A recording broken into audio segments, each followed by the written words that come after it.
Yo, what is up? It is the second week of summer anime. Excited to kind of continue all these shows. Some new shows started airing. So yeah, quickly, we got Record of Ragnarok, the second part of the season 2. So yeah, 5 episodes, Netflix drop. You can binge the whole season right now, but yeah, basically this is the Buddha fight. I've already like kind of spoken about Record of Ragnarok, my thoughts on like the quality of the anime. It's the art is like very sick, but the animation is kind of lacking, a lot of CGI, but a somewhat popular show. We also got Helck, a new anime out here, Giga Chad fighting anime, like this dude kind of just like rocking the demon world. So this one's very funny. I'll start talking about Helck. So yeah, new anime. Basically episode 1, we just get introduced to like the demon world. So it's kind of like a fantasy world. And now this shows in the perspective of the demons. So their whole world is kind of like invaded by the humans. All their land is like kind of like taken out and they have nowhere else to live. So they kind of have like this underground castle that's protected by a barrier. And over here, these are where all the demon generals are. And they're going to have like this big martial arts tournament to find out who the next demon lord will be. So yeah, it's gotta be someone strong so they can fight back against the humans. The problem is our main character, Helck, he just stopped at the competition. This kind of tournament is just too easy for him. And yeah, I just love him. He's just like smiling, happy. His smile though, it looked a bit fake, similar to Ai from Oshinoko. But in the end, he's not really malicious either. He's just, trying to have fun. But the thing is, he is a human. So he's actually the hero that like destroyed the Demon Lord. So what is he doing here? Is he like a double agent? So we got our main waifu, Vermilio. So she's one of like the elite generals and she's kind of overseeing the tournament. And basically she's like, bro, we can't have Helck win. He's a human.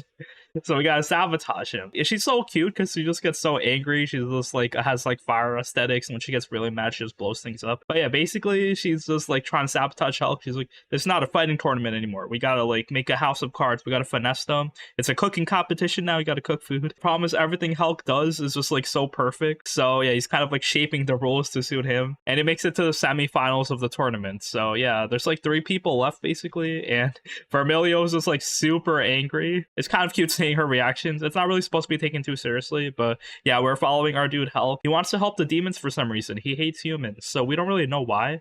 But then we see some people are investigating Helck's background, so yeah, some of the other elite demon lords. So yeah, who is Helck and why is he helping the demons? So Helck actually committed a crime. He killed his brother. Doesn't seem like a big deal, it's kind of fucked up, but it shouldn't be that bad, right? No, his brother was the hero that killed the demon lord. So funny because like it's so creepy at the end. We see Helck shows like a picture of his like family to like some of the other competitors. They're like, oh wow, you're smiling, so must be so happy. So yeah, Helck has some like mysterious backstory. It is pretty creepy. I'm kind of curious where they're gonna go from here. We see kind of like people attacking like the human world. There's like no humans left for some reason. There's like flying Pegasus Knights. We have no idea what's going to happen. The world is pretty interesting. I kind of have high hopes for the story. And yeah, Helck is starting. So yeah, the animation quality is a bit low. Like the fight scenes aren't anything special. Characters are not like super detailed. But besides that, it's a solid fantasy fighting show. So yeah, the first episode was very promising. Gonna keep watching more. And yeah, that's it for Helck. And now for Jujutsu Kaisen Season 2, Episode 2. Yes, the anime is continuing. We're getting some more fights. So yeah, Gojo and Geto, they find the Star Plasma Vessel. This episode was very funny because very slice of life focus. But yeah, Star Plasma Vessel's kind of, she reminds me of Power. She's just like very expressive. She doesn't really care what other people think. She's like speaking her mind. And yeah, basically since she is about to die because she has to get fused with Tengen, she doesn't really feel that sad about it, even though she's just like a random middle school girl. She's like, bro, Tengen and me, even if I get absorbed by Tengen, I'm still living on in that body. And then Tengen's gonna become me, but I'm also gonna become Tengen. So yeah, kind of like inspirational outlook by her. She also insults Gojo and Geto and they kind of like bully her. But yeah, very funny. She also has like this cool badass maid as like her assistant, and then she's also like her only family because the Star Plasma Vessel's mom and dad died. So we got like a lot of backstories, a lot of drops coming in. So the pacing's like really nice, kind of fitting everything in. So as Gojo and Geto do their thing, we also see Megumi's dad out here. So he's plotting some shit. He doesn't know anything about his son. So yeah, deadbeat dad right here. And then yeah, he's just like gambling his money because he is set to assassinate the Star Plasma Vessel. The problem is he's big chillin' because Gojo is super overpowered. So his plan is to wear them down. Just have them use their powers to like, fight random assassins. And when they're tired, I guess that's when Toji will make his move. So yeah, Toji's also drawn very muscular, very huge. So he probably has some promising powers ready to go. But yeah, basically we're kind of like fulfilling the Star Plasma Vessel's needs because it's like her last day to live basically. So they kind of escort her to school. She's like living life as a normal girl. The problem is some of Geto's Shikigami got exercised, so there's an attacker into school. So they kind of go rescue the Star Plasma Vessel Amane. Gojo kind of like interrupts her in class and all the girls are just simping over over her. So very funny scene. The teacher even tries to slide in her number. So probably he took his glasses off, spiky hair, the blue eyes. It's so unfair. This dude, he's like the strongest. He also got the looks. So there were like 2 fights in the school. One was against like this dude who can also summon Shikigami, but Geto kind of just like beats him so easily. We see that Geto was pretty good at close quarters combat, so that's not something you would expect from a Shikigami user because they just have their summons. But the thing is, Geto, you know, he's strong for a reason, so he can do both. And there's also another assassin. He kind of has shadow clone jutsu, and basically he has like it's like this big muscular dude with the bag on his head. We see the maid, she actually fights him off with her broom, which is pretty sick, but she only beat one of the clone bodies. There's 5 more. So Gojo, he gets attacked by the rest of them. So cool fight scene. We see rest of Gojo's powers explained here. So yeah, I kind of like this explanation as well. So he kind of like uses his infinity to suck things in. So you can't really touch him, but he can also repel things and like attract things. The thing is, when he uses his infinity powers, he has to do a lot of calculations. If something's like really close to him, or if something's really big, he has to focus really hard, or else his powers won't work too much. So this is kind of like a big deal. It shows like Gojo's growth in the series. He just didn't grow up to be super strong. He also had to like refine his techniques. So yeah, his limitless ability is cool. He can kind of also use that to shift through things. So, and yeah, he just like goes into the building with the main body of the shadow clone guy, kind of, you know, drags all the furniture, and just like he's about to unleash his cursed technique red on him. Wow, so sick. Problem is, it doesn't work. There's some other stuff that's unrefined, so it shows that yeah, he doesn't know reverse curse technique. Shoko like also like couldn't teach him that, and he can't perfect his red, but it seems like he can use his blue pretty easily. So yeah, 2 successful fights. They kind of escort the star plasma vessel out of the school, and everything's good. But we see Toji just like plotting shit, gambling his money, just looking so evil. So he does have a plan. We might see him next episode, so yeah, get hyped for that. And Jujutsu Kaisen does continue. Okay, so for Bleach, the 1,000-Year Blood War, episode 15, or episode 2 of the part 2. So yeah, this episode is called Peace from the Shadows. So yeah, we got like a good amount of lore here, a good amount of explanations. Felt like a classic Bleach episode actually, except the pacing is like pretty fast. So yeah, I appreciated that. I hate the like kind of long drawn out shonen type episodes, but yeah, this one we get so much lore. I guess the main one is that the Quincy, since they're invading, we realized how they're reaching the Soul Society so easily, because they just live like in the basement. They literally live in the same area, just like in the same plane, just in the shadows. So now like they can just rise up from the shadows and just like teleport, invade so easily. So yeah, these were revealed to us, pretty interesting. But yeah, basically all like the Stern Ritter people, all the generals are trying to fight all the Soul Reapers. So yeah, this is like part 2, because, you know, we saw in the first part, like literally everyone lost their Bankai. They cannot use their powers, or their powers are severely nerfed. So that is very interesting, mainly because now they have to kind of like use their power in a different way to like fight back. They have to either be more efficient or just like have new techniques under their sleeve. Some of the main ones is Mayuri, who has like this big shiny kind of golden suit, and his theory is that like since they come from the shadows, if he has like literally the sun in his clothing, then the shadows are gone.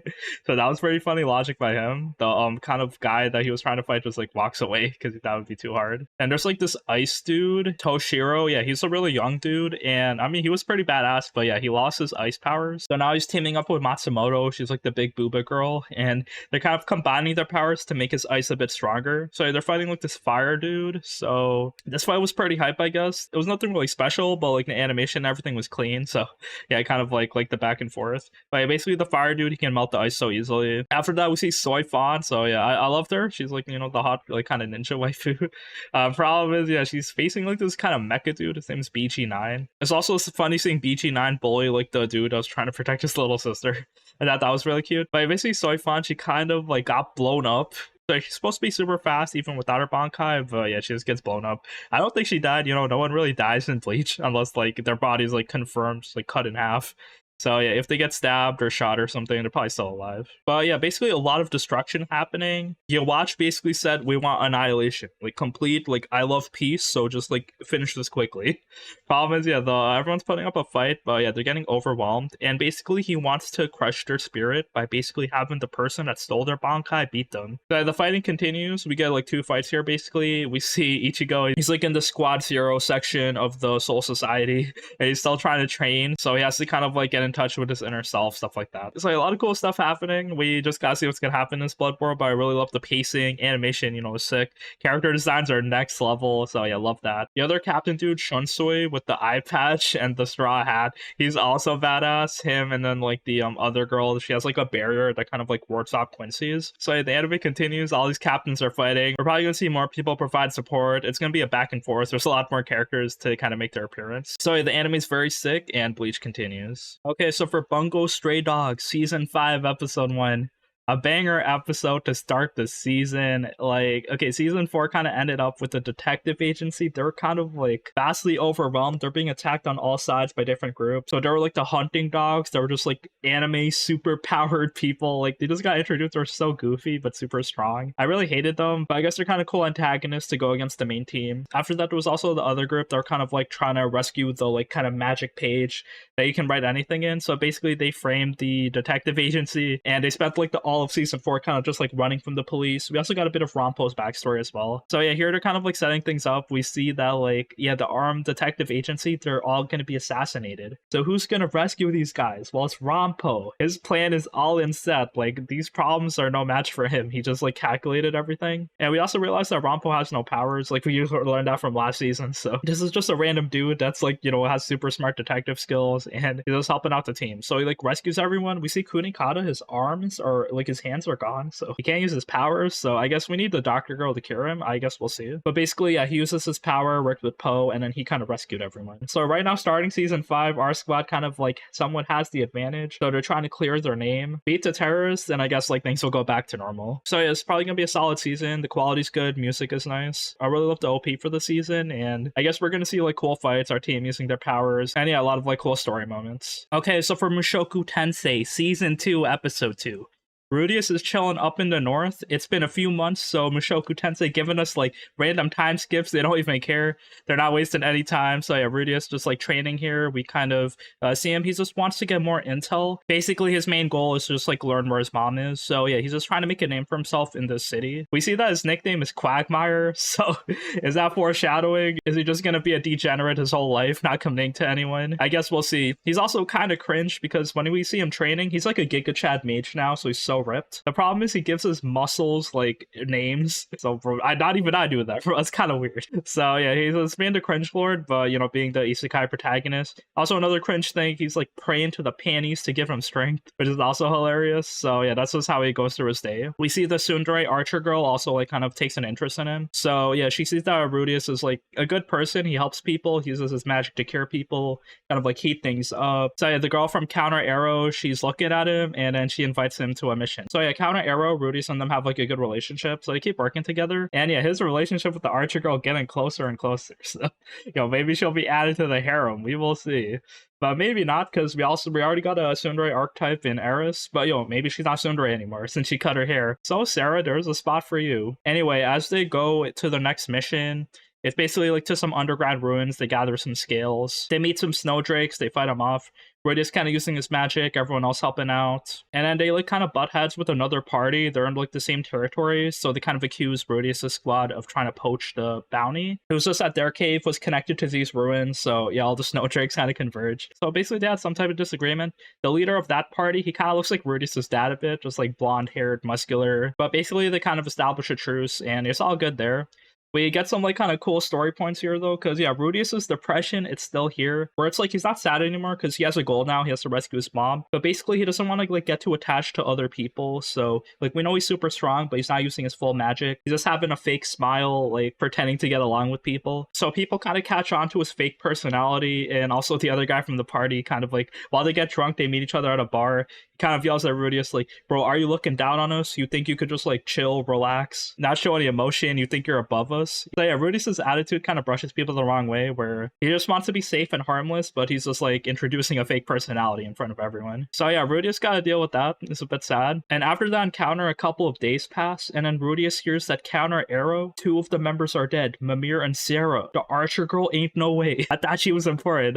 Basically, they were caught in a blizzard, and there were like these wild snow buffalo, so they're not not confirmed dead or alive, but yeah, it's just like way too dangerous to go rescue them. So Rudius goes in as the rescuer. He realizes like all the kind of words people are talking shit about him, so he just wants to do things his own way. And basically, yeah, Rudius's magic, like we know, it's not just fireballs and everything. He was just like using 1% of his power, but he can literally like control the elements. He stops the blizzard first of all, and then after that, when he reaches the forest with all the buffalo, he kind of like solos them all. He like makes rock magic, stabs them with giant rock spikes. This is our protagonist, ladies and gentlemen. He is overpowered. And yeah, just doing his fantasy things, killing all the buffalo, and he rescues Sarah. Let's go. She's alive, but she's a bit cold. She was like kind of trapped by like this evil tree. So that was also kind of weird, like a random tree enemy. So I mean, it's really cool. Like this anime just like gives you all these fantasy details, even if they're not like super plot relevant. It just like adds to the atmosphere. But yeah, also the other dude, Mimir, died. So yeah, rest in peace to him. Kind of sad, I guess. But yeah, he rescued the waifu. So Rudius kind of warms her up because they like dived into the lake while they were escaping. And now they're just trying to avoid getting hypothermia. But Rudius is like magic, so he can just like heat things up, heal you. And yeah, basically she's alive and she smiles at him at the end. So yeah, that was cute. She kind of like, I guess, has feelings for him, like Rudius being the isekai protagonist. He got all the girls surrounding him, but yeah, like he doesn't really reciprocate the feelings. So they're just like friends for now. But I guess it was like cute seeing her smile at him. So yeah, her tsundere self is also warming up. But yeah, basically this episode was like very cool. Rudius doing things, rescuing people. We see he is very strong. He's still a bit depressed and he gets PTSD from trying to get closer to other people. He's not like very sociable. So all of that is there. I thought like these first two episodes kind of dragged on his depression a bit too long. Because yeah, no, okay, depression is serious. Like it takes like a lot of time and you just gotta like focus on new things to kind of like break through it. But even then it still kind of resurfaces. The problem is at the end of season 1, Rudius kind of like cured his depression because he was like, oh, I gotta rescue my mom. But then the first episode here, he kind of just like isolates himself from everyone. But then Counter Arrow kind of warms him up. But in episode 2, he still has like that internal struggle within him. I guess this is a cool point because if he's super strong and overpowered, his only weakness is kind of like struggling within himself, his emotions, interacting with other people. So yeah, it does make him a complex character. I guess we got to see, but yeah, this anime is very nice. Setting up the environment, seeing new things, and yeah, getting more time skips. So yeah, I wonder what's going to happen next. All right, and now for Zom 100, episode 2, another banger episode. Our dude Tendo just living his best life in a zombie apocalypse. So yeah, a lot of stuff happening here, kind of like a bit realistic as well, because yeah, people are dying. Tendo realizes that life might not be that easy. There's no help from the government or anything, but yeah, he's still gotta live his life, gotta relax. And yeah, the best part, he has 3 years of pent-up depression and vacation days to spend. So he's like, okay, I'm gonna do my goal right now. So he cleans up his room, throws out all the garbage onto the zombies, watches TV, relaxes, and he drinks his beer. And the problem is he's out of beer. So he's like, okay, time to go to the grocery store. So is our dude really gonna go out in the wild? And yeah, we don't really know about what type of like zombie apocalypse this thing is. Like, are they fast zombies? Are they slow zombies? They seem to be a mix of both. Like, you obviously have to be bitten and die to become a zombie, but also like it seemed to be spreading a bit too fast. Like it just happened overnight. So yeah, nothing about the science of the zombies are explained yet, but I mean they might brush up on it in the future. We see Tendo going on a beer run. He's kind of sliding down the pole of his apartment. He sees in the building next door there's like a couple that's living there and the zombies are knocking down on their door. So Tendo's like, okay, yo, I'll get you some food and supplies, just like, you know, stay strong. And then yeah, he just slides down the pole, goes on his bike, and you know, he's on his way. The problem is that since it's been 1 day later, the zombie numbers are growing, and as he waits like more days, there's definitely going to be more zombies. So that's also something to keep in mind. So he goes to the 7-Eleven and we see there's a waifu here. Yo, it's the athletic girl, the main girl of the series. I don't think they told us her name yet, but Tendo kind of gets embarrassed and shy, like, oh shit, I was singing my beer song. What if she thinks I'm cringe? So let's go. She's pretty smart and capable. She's like, you know, getting all the supplies, water, resources. And yeah, in her bike, she has like a camera motion detected so she can tell when the zombies are coming. And when her and Tendo are about to leave, Tendo just has a whole cart of beer. Zombies come into the store, so oh no, what do we do? We're trapped. But then the girl, she sees that the truck is just gonna crash into them. So she rescues Tendo because he was trying to rescue her, like use his body as a shield. He pushes him down as they avoid the truck, just hits the store, kills all the zombies. And yeah, I guess they go their separate ways. She realizes that Tendo's a bit too carefree, so she does not want to be his friend and she goes away. Also, Tendo, since his bike broke, he doesn't know what to do, but he realizes that all the vehicles here, since the zombie apocalypse just happened, they all have the keys still intact. So any vehicle you see on the street, it's yours. So he gets a scooter, he gets like an electric motorbike, and then he gets a motorcycle. So yeah, easy. He wanted to ride a motorcycle. That was one of his goals, and yeah, he's doing it. So he goes back to his apartment in style. He sees that the couple that he met earlier, they also died. So that was kind of sad. But yeah, Tendo, he realizes that, life is short. And basically, yeah, he's just chilling, drinking beer, and he works on his bucket list. So he has like 33 things so far, so it's not really 100 yet. He might make more goals as he gets more life experience. But yeah, basically, these are the things he really wants to do. So yeah, visit his parents, relax, ride a motorcycle, meet a cute girl, all of that. So he'll probably work on these things. I mean, he did meet the cute girl. I loved her design, just like sporty, athletic, has the blue jacket, and kind of like a bit serious. So yeah, we see what she's all about. So the second part of the episode is kind of like following her perspective. We see as she's living in her apartment, she sees that the zombie apocalypse is happening.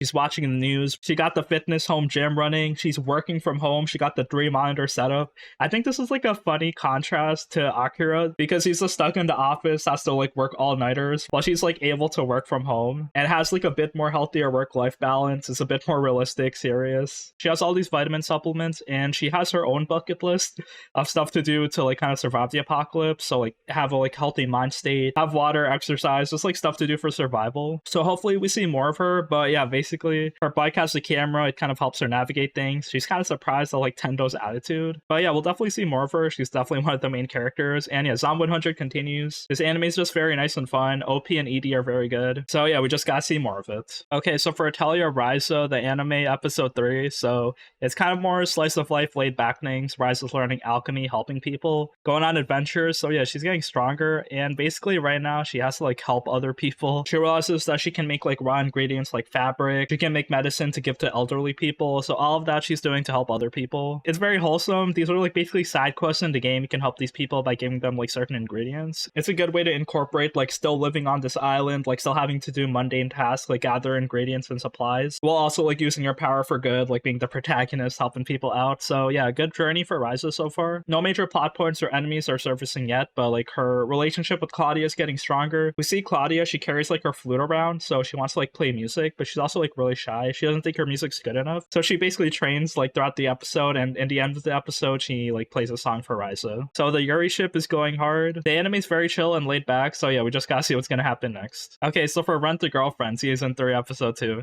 Yeah, this is back, it was the same misunderstandings happening. Last episode, Ruka kind of barged in while Kazuya and Mizuhara were working on their movie kickstarting project. That was a bit funny, I guess. But yeah, it's like, random misunderstanding to kind of like sort things out. She realizes that, oh, they're working on a movie together. Ruka, oh, I'm gonna help too. So yeah, Ruka kind of joins the cast. She's probably gonna help Kazuya. And then yeah, I guess their relationship is getting stronger. It's a bit weird because, Kazuya doesn't really like Ruka, but she's just like super attached. If you're down bad for a girlfriend, why not pick Ruka? But yeah, anyway, that plot point finishes up. They kind of like succeed into kickstarting. So Kazuya and Mizuhara's relationship gets stronger. And also Yamori, she gets introduced again because kind of listens in onto like Ruka and Kazuya's relationship and how Mizuhara is a rental girlfriend. So she's like, God damn, you're pretty cool. I can't believe like a harem lord like you exists in real life. So yeah, I guess it's really funny seeing her speaking like Zoomer talk and then trying to support Kazuya as he's wailing over Mizuhara. She's like, if you spend enough money, she will surely come to you. And also Yamori tells Kazuya that Mizuhara's already in love with you, because I mean, I guess it's a bit obvious they're just like close, spending a lot of time together, but they're just like kind of too shy and inexperienced to kind of like communicate that. So basically their relationship is a lie, but Yamori, she calls Kazuya master, and then she's gonna try and support him, help him out as he gets closer to Mizuhara. Alright, so for Undead Girl Murder Farce, episode 2. Yes, this anime continues. I kind of really like it. It's more of like a detective show right now, so it's kind of nice. Reminds me a bit of Inspector, so yeah, the fact that there's like a lot of monologue going on, all these clues, and then like a girl like Aya just like explaining the story to us. That's nice. So yeah, we're in like the year 1898, I think. There's like vampires here, so it's like a vampire family that's like trying to live with humans, but then one of the wife of the husband, like she got murdered by this like metal stake inside the mansion. So it's like very controversial. Like the vampires, they want to be pacifists, they don't want to start any fights, but they're still so angry. So yeah, the police don't help him, so they ask Aya and Suguru to kind of help them out. We see Suguru's like kind of a scumbag as always, so yeah, they made their name for themselves, they're kind of famous, but yeah, he doesn't want to pay people, he's just like very rude. But then yeah, Aya does all like the detective work. She kind of sees that this murder is a bit suspicious because the murder weapon was kind of left in full display in like this locked door. It was a bit weird. The wife that died, she like instantly got killed because her face was very peaceful, and that's kind of weird because vampires have enhanced senses, so she would have been able to tell if there was like an attacker there. So basically basically they're kind of implying that the murder was like done inside the house, like it was one of the family members or one of the servants. So yeah, that's interesting. We end the episode there. So yeah, the case isn't resolved yet, and I really like the vibe of the story so far. We're just like solving cases, doing like detective work. The main girl's like a floating head in a cage, while her dynamic with Sugar was really funny. Okay, so for Reign of the Seven Spellblades episode 2, another typical kind of fantasy Harry Potter episode. So yeah, they're just in the magic school learning things, going to classes. We see teachers there. So yeah, there's different types of like magical abilities you can learn. One is like kind of sword arts, which basically kind of help you because if you're not fast enough to pull out your wand, it helps you in hand-to-hand combat, and you can basically imbue your sword with magic, use magical skills to your sword fighting. So the main character and the samurai girl are kind of like fighting with swords. The main character kind of gets like a bit in his feelings because samurai girl is like trying to kill him. So I thought that was a bit weird. Like there's like no communication there, so the typical anime stuff. We see there's the other girl. She kind of like takes care of like animals, but in turn like they sometimes like try to attack and harm her, so they also gotta deal with that. Also, in the end of this episode, we realize that the castle is built like